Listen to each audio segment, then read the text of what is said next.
Hello, beautiful moms and entrepreneurs. My name is Sharice Walker, and I'm your host of the Unbreakable Mompreneurs podcast. This is a place where we come together to learn, grow, and inspire.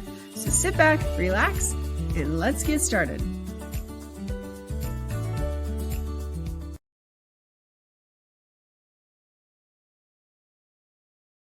Hello, Unbreakable Mompreneurs. Have you ever felt like you want to be able to do something different, or you're not quite sure what the path is that you're supposed to be doing, but you're ready to scale and you're ready to do well?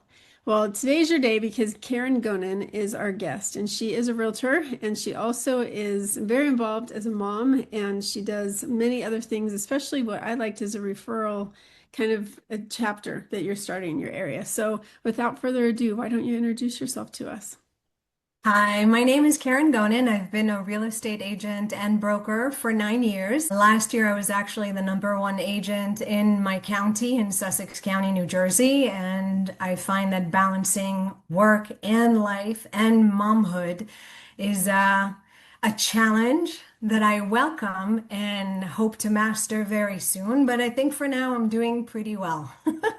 Okay, so let's talk about that because I know what it's like to be a realtor, and I read what your production is, and so I know. I mean, every state's different because some homes might be 200,000, some homes the average is over $1 million. So to say that it's a great accomplishment, and Thank you. I know what it takes, and so therefore I know how much time it takes. And so how do you juggle that balance between being a mom and being home? Because my kids are on spring break right now. I'm sure yours as well, and not spring, summer break. And I'm like, hey, I'm not home right now, and I really want to be. We're halfway through summer. And so what are you doing to make sure that your time is protected? So I actually use Google Calendar and I've been using it since I started in real estate. I just made a decision that my kids come first no matter what, because everything I do in my business is for them. They're my why. And so if it's blocked off in my calendar, the buyer or seller that I'm serving currently doesn't know if I'm with my kids or if I'm showing other clients. And I believe boundaries are a healthy thing. So if they say, can you show us Monday at 2? And I know I have an event with my kids, I say I can't do 2 o'clock. How about 4? So I give them several different options, and I know the value I bring to the client, and most of them would like to wait. I'll give you an example. I was just in Israel for 3 weeks, not because I wanted to. I was only supposed to be there for 7 days, but then the war broke out, and I was stuck for an additional 2 weeks. And so I obviously did no business, but all of my buyers and all of my sellers, and even listing appointments I hadn't scheduled yet, meaning people that reached out, but I didn't set an appointment yet, said, we will wait for you because you're worth it. From one phone call conversation of me telling them that I'm terribly sorry, I'm overseas, and even though my phone is working, I can't physically show them a house. Each and every one of them said, that's perfectly fine. We're willing to wait. That's amazing. So. So do you have an assistant that Yes. you work with, or do you have a team of people, or are you solo? So I am a solo agent. I do call myself the Karen Cares team. I do have 4 junior agents under me. They are all agents. I give them leads. I don't make any of their money. They do their own volume. They keep their own money. My assistant works about 20 hours a week. She works as much as I need her to, but she doesn't show any houses. She's not an agent. She can't discuss properties. All she does is my social media. If there's any paperwork that I need her to handle that is not signature prone by a seller or a buyer, she'll write it up. I'll review it and I'll send it. She does all my closing gifts, which are a blessing because I am not creative in any way. So I'll describe the buyer and seller, and she'll come up with something magnificent to send to them. And that's how I use her. I do have my fiance, who is also a full-time agent, but he's just an extension of me. So if I'm stuck at a listing appointment, he's the one that goes and shows a house to a buyer, but he doesn't have any of his own transactions. He doesn't actually deal with any buyers or sellers on his own at all. Oh, okay, that's interesting. That's Yeah, great. so I am a solo agent. Okay. Mhm. No, I think that that's fantastic. For the listeners that might not be realtors, but they are in the service industry. How do you get your leads? I actually pay Zillow for leads. I find that that's worked literally from day one. So when I first joined real estate, it was actually my fiance that said, "We need to invest money." And I said, "We don't have any money." And he said, "To make money, you have to invest money." So we started with $900 a month. And those weren't the greatest leads, but I do have clients that I've kept for the last 8 years from Zillow that I received. So Zillow has definitely been one of my better tools for leads. Mhm. Yeah, and it's interesting because some people don't. I mean, there's a school of thought where it costs a lot of money, and if you want to be in the top tier to be able to make it, you do have to spend a lot with Zillow. But at the same time, I like your fiance's attitude because, in the words of Dan Kennedy, he who spends the most wins. Because if you don't spend a lot, then you don't win a Right. lot. So, yeah. Exactly. I do believe that to make money, you have to spend money. Obviously, it's a proven fact in my experience. Mhm. But the other thing that I do on a regular basis is I volunteer a lot for different charity organizations. And I help them just because I want to. It's part of who I am. That's why my tagline is Karen Cares. Mhm. And so that's how other leads come. Like in my town, I don't advertise at all because my town, the median is $360,000 as opposed to when I started, which it was 200,000. We went up a little bit, but it's still very low. So I advertise in the more affluent areas that are outside of my town. And that's how I get those leads. And generally, any buyer that I meet and we end up going out, I also end up selling their home wherever they're at. So that gives me double the business. Mhm. Yep. And have you found that lately, since the change, which I love the change with NAR, but do you feel like open houses, which used to be a bust, I have had so much business doing open houses this year. Like I'm double ending both sides and I'm selling there. So it's one transaction turns into 3 to 5 transactions. So our open houses in our area are not that great. Oh, They're usually fairly empty, and so I'll be there to represent the seller. But I always bring a few buyer's agents with me from my brokerage because I really want them to make money. And new agents, first of all, have very little money, and most of them don't get any leads. So all of my agents that are in my office, they all get the leads that I get.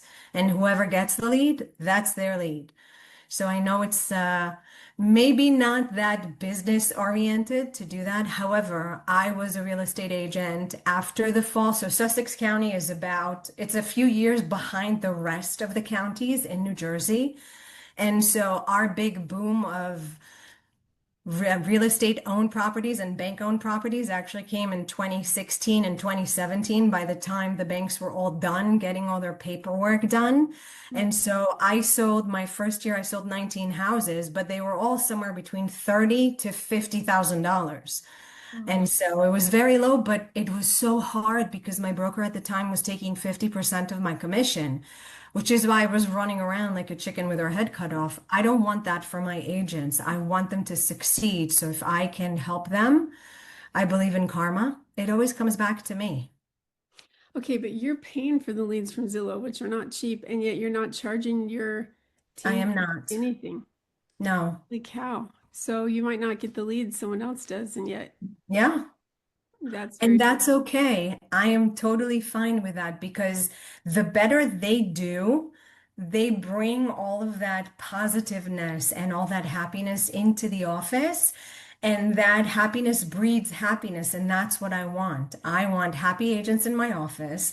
They have availability to speak to me at any time of the day. I'm always, well, attached to my phone, should be surgically attached. But it's not. So they can get me at any point in time, and I'm happy to help. We're doing Zoom meetings at 11, 12 o'clock at night. I don't care. I just want them to succeed. That's all I want for them. And the universe has a way to bring it all back to us. You know, it's so funny because I was singing in a choir this weekend, and so I didn't want my phone up on the stand. So my parents were in town, so I'm like, "Here, Dad, here's my phone," and I go, "That's worth a lot of money, so don't lose it." He's like, "Oh, really?" And it's so true because it is like, I mean, it's so much business and so much opportunity, and so Exactly. unfortunately, it is attached to our hip. It is. It is. And I do put it on silent mode when I'm making dinner with my kids. So for that hour and a half, 2 hours, I'm dead to the world. And I always tell the clients, if you leave me a voicemail, if I see that you've called or you text me, I will always call you back 100% of the time. But if I'm not picking up, I'm just not available. And then I make sure it doesn't matter what time I'm done. I will text them and I'll say, is this a good time to chat? Mhm. So that way I'm not infringing on their time with their family, but my kids always come first. And it doesn't matter what leads comes through. If I'm with my kids, something else will come along. I'm okay with that. Mhm. Interesting. Okay, so in your life, let's transition away from real estate for a minute. You have moved 29 times. I have. Like, was it all as a kid? And No. okay. No, I moved from Israel, which is where I was born and raised. When I was 13, we moved to the US. So in Israel, we moved about 6 or 7 times when I was a kid. Then we moved to the US, we moved to Connecticut. In Connecticut, we moved 3 to 4 times. Then we moved to New Jersey. My senior year, before my senior year, my sister and I went to Israel to visit our grandparents. And when we got off the plane at JFK, my parents started going in the opposite direction to Connecticut. And my sister and I, half asleep because we had just gotten off a 12-hour flight, we're like, where are you guys going? And they're like, we're going home. Just go to sleep. We're going home. And when we woke up, we were in Fair Lawn, New Jersey. They had moved us through the summer. So I started my senior year in Fair Lawn High. And it's just how my life has always been. We were always moving, and my parents always made it seem like an adventure.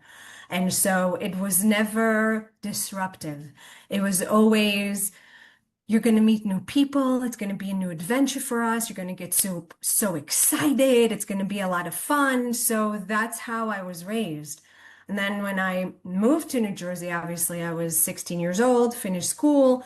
I had to go out on my own, so I moved out and then I moved a couple of times. Then we actually moved to California for 5 years, which is where my kids were born, which we also moved around a couple of times. And we came back to Jersey.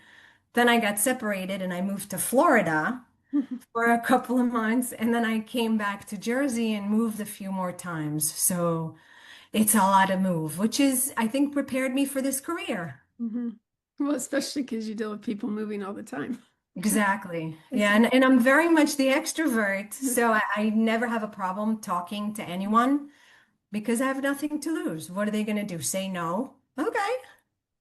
it's interesting because like my husband, he he moved at 9 years old to another house where they to this day still own the house. His mom's trying to sell it because she's in a nursing home now. But I mean, twice his entire life. And he did for Wow. 2 years, he went to like South America and served a mission. But um I was not like that. I mean, I think from until I was 6, I think I'd moved 6 times. I mean, it was ridiculous how Wow. much my family moved. And then we moved a couple more. And then, like 2 weeks after graduation, we moved from California to DC, kind of like your move. And so, it's not a big deal to me. And it's just something you do. However, I mean, there's two opposite ends. So how do you handle that? And like, what's the transition for your kids? How'd you do it as a kid and not, especially your senior year, not feel like you Yeah. just lost all your friends? I don't know. I guess I've always been someone that adapts very quickly. And it's funny because my kids, with me alone, have moved 8 times. They're 16 and 17, and we've been in this house for 8 years. But before that, we were moving literally every year or every other year. So they're fully adaptable, just like me, which I think is a strength because you're able to bounce around and you're able to stay true to who you are, and you're stronger, you're more resilient as a result of that. And you don't get comfortable. You do get comfortable, but you find that there's very little. You don't need a lot in order to be comfortable. You're kind of self-contained. Mhm. So you are your own home. So home is not a physical location. Home is where you are. And that's what I teach my kids too. Wow, that's interesting. So you've been a realtor for 9 years. Yes. What made you, I mean, what were you doing before and how did you find this entrepreneurial? career. So that's actually a funny story. I had been in the shipping industry for 20 years. I had a company with my dad and my sister, and unfortunately the company closed down, but it was perfect timing because I was able to get a divorce as a result of that because we lost everything we had. So there was nothing to fight over except for my kids, and that's all I wanted. Yeah. Just my kids, because things don't matter to me. Physical things don't matter. The only thing I wanted was my kids. And so I ended up working for a beauty company out in Queens, which was an hour and a half drive from where I was living, which was Ringwood, New Jersey. I worked there for a year and I just found that it wasn't the place for me. The owner and I didn't see eye to eye, and I had always been in management, so I just didn't find her practices as something that I was willing to contend with.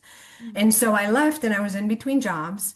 And my then boyfriend wanted to flip houses in Vernon, and nobody was calling him back. Like I said, that was the year that all the houses were 30 to $50,000, and at the time, I didn't know that it was all money based. So I was just getting annoyed and saying, "Hey, how come nobody's picking up the phone?" And he would complain. So I said, because I was in a hiatus in between jobs, I said, "You know what?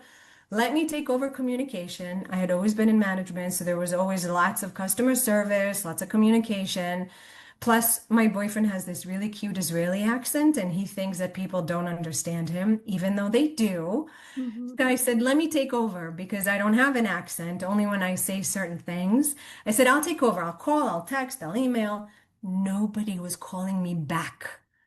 2 weeks straight, I called, I don't even know how many, I can't even count. In 2 weeks, I had called at least 20, 30, 40 agents, and no one was calling me back. One night, it was a Thursday night, my boyfriend comes in from work and I'm just blah blah blah blah blah. How come these people are not picking up the phone? Aren't they supposed to be professional? What the heck? Da da da da da. Don't they need to sell a house to make money? And I'm going on and on and on because I'm very frustrated. That's just not professional. And so he looked at me and I'm just going off. And he looks at me and he goes, "You're not doing anything. Why don't you just become an agent?" And so I was signed up for classes that night and I started school that Monday. And the rest is history. Wow, that's amazing. Yeah. So, professional development, because obviously it's required, but I have a tendency to go extreme on professional development. Same. What do you recommend any entrepreneur do to stay motivated, to stay up with things and in their industry? So I actually, funny you should talk about credits. In the state of New Jersey, we're required to do 24 credits. For the cycle that just ended yesterday, I had 64 credits. Oh, Because I'll take any class and I'll take classes over and I do a lot of the Jared James and the Irish gentleman whose name I can never remember, but Brian he's Buffini. sorry. Brian Buffini. Yes, I Okay. love him. Love He's him. amazing. And I buy every book under the sun that there is. And if I show you my library, you're going to be like, she's a nut. No. Because there are books everywhere. I have hundreds. I see them. Mhm. I Yeah. have hundreds of books and I wake up between 5 and 5:30 every morning. So I need to fill up that time and I spend it on reading books before it's professional to call people because I don't text back at 5 or 5:30 or 6. So Mhm. I need to fill up my time because I'm very much a morning person. So I need to keep myself occupied. Otherwise, I get into trouble. Yeah. I love that. That's great. All right. What strategies do you use to maintain your clients? So I have a CRM, obviously, most of us do. And texting. I text my clients every holiday, every birthday, every anniversary. I send them little gifts. I have a thing that I call a house anniversary, like a house anniversary. So I always text them and email them, and I'm constantly in touch with them because I'm so involved in the community. Odds are that we're going to see each other around town all the time anyway. And so even when they move out of state, they still stay in touch and they send me referrals all the time. Last year, 60% of my business was referrals, not leads. Yeah. At one point, 96% was mine. Now it's about 80. Wow, Yeah. that's impressive. Yeah, I mean, I'm so busy with the referrals that I don't do a lot of advertising. It's the Buffini way, Right. but I have a different take on it now. So, That's so good. I think that it is important to stay up on education and take advantage. There's a lot of free things that are out there. I don't like to badmouth agents or anything, but I'm going to. When you have an agent that goes, well, I've been in the business 30 years and blah, blah, blah, blah, blah. I have two of those right now, the transactions, and those are my worst two transactions because somebody thinks they know what they're doing and clearly they don't. Right. So it's important to, in any industry, that you know what's going on so that you can stand apart and I the agree. legalities. Of course, and that's the funniest thing because in our area there are a lot of really old agents. And when I get contracts from them, I look at it and I just I'm a stickler for the rules and I'm a stickler for contracts because that's legal paperwork. So it doesn't matter if it's just an addendum, it's a legal paperwork from the state of New Jersey. So you should be paying attention. And I have no problem telling those agents, even though they're 30 years older than me, to say, hey, listen, this line is blank, this line is blank. You're missing this addendum, this addendum. I am not submitting this until the packet is complete. So please work on it and send it back to me. And in the beginning, I wasn't like that because I was intimidated because they had so much more experience than me. Mhm. But then I became the president of my association, and from that point on, I didn't care about what I said and to whom, because if I made it to the top, who's better than me? Who's allowed to tell me that I can't do this? And I know what the rules are.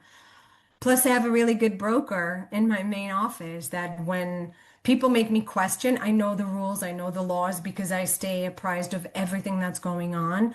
But I'll call him and I'll say, hey, Kyle, this is what this agent told me. This is what I know.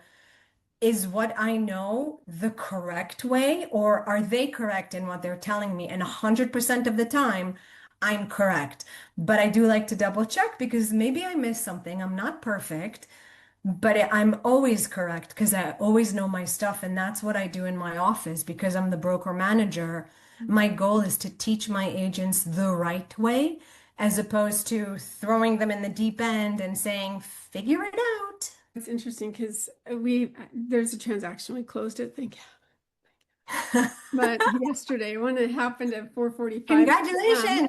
thanks, but it was a 6-week stinking contract. And because the Wow. seller kept dragging it and said, I can't move until June 30th, we were ready to close on the 1st of June, Oh and my. it's like the first 2 weeks we were through the process. And so she calls me Friday. I'm sitting down to dinner with my family. My parents are in town, and she's frantic because her seller's signing in 15 minutes.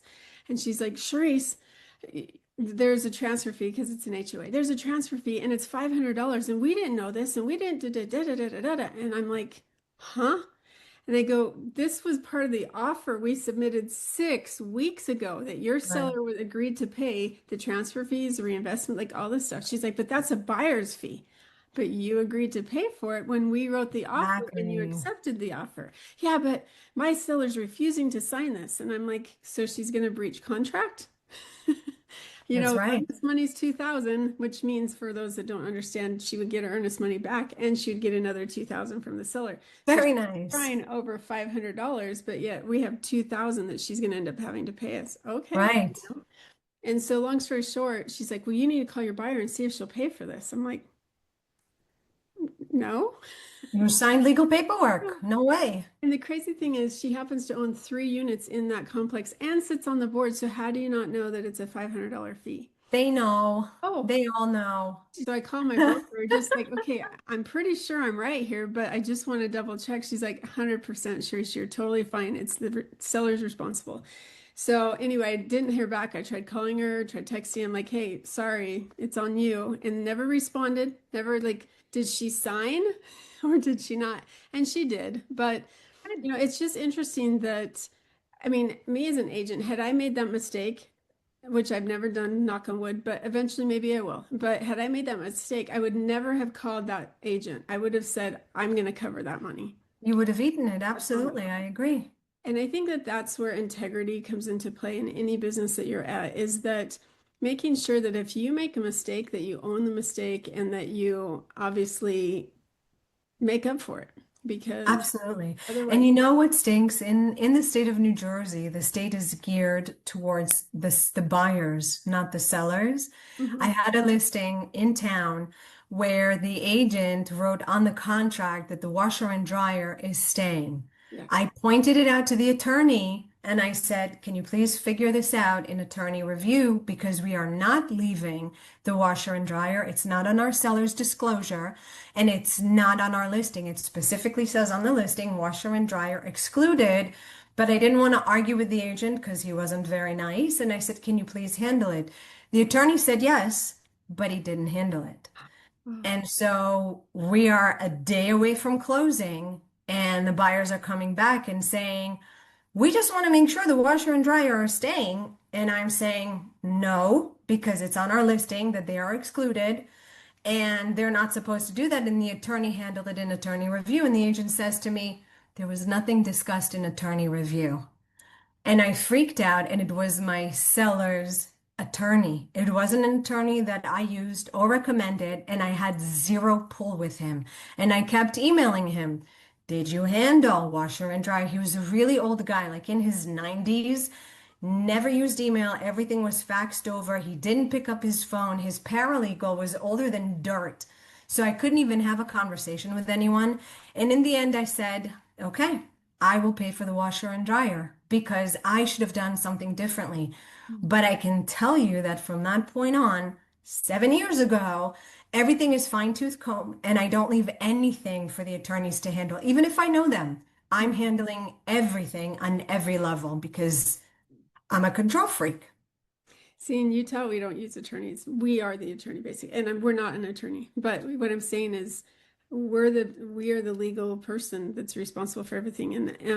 And so I've always wondered about New Jersey or New York because I hear that as an agent, the attorneys do it and then you show up. But here, it's all our responsibility. So if, like, even though we write in a listing, it's excluded, if in the offer it says it's included and we didn't change that in an addendum, then they do get to keep them. So Wow. it's just interesting how every state is different and you have to Yeah. make sure you know the legality. Jersey is a very litigious state. Yeah. If a client says to me they don't want to use an attorney, I tell them that I can't help them because I'm not taking that responsibility on. And not only that, the other side, whether they're buyers or sellers, the other side won't deal with them. So I'm setting myself up for failure, and I don't have time for that. Yeah, I've heard in North Carolina, like there's a due diligence and then there's some other type of thing. So here we have due diligence, like due diligence, you can cancel because you don't like that there was a fly in the kitchen. Like it doesn't matter. Like you can cancel for any reason and you get your earnest money back up until the due diligence. North Carolina, seller gets to keep your earnest money. So it has to be, there's a different phrase that you have to use. And so like every state is different. And so for those of you that are buying or selling homes, you have to make sure that your agent knows what the heck they're doing and that Exactly. that they're experienced because it's scary what can happen. And a buyer and Right. a seller have no clue. That's why they hire you to do the job. And so if you get someone, it doesn't matter if they're 30 years into it, as we've talked about, or if they're brand new, or in somewhere in between. It's just making sure that you hire an agent that knows and cares. Exactly. Yeah. That's 100% true. And it's buyer beware and seller beware because in our market here, we are shifting a little bit from a seller's market to a buyer's market. We're still a seller's market, but not as much of a seller market as we were a few months ago. Right. But sellers are thinking they can do things on their own, and it ends up horribly every single time. Yeah. And I mean, even buyers, they always, oh, well, I'm going to take care of it myself. I'm not joking. She's like, okay, I do want to hire you. And it's those type of things that you're trying to save yourself $3,000.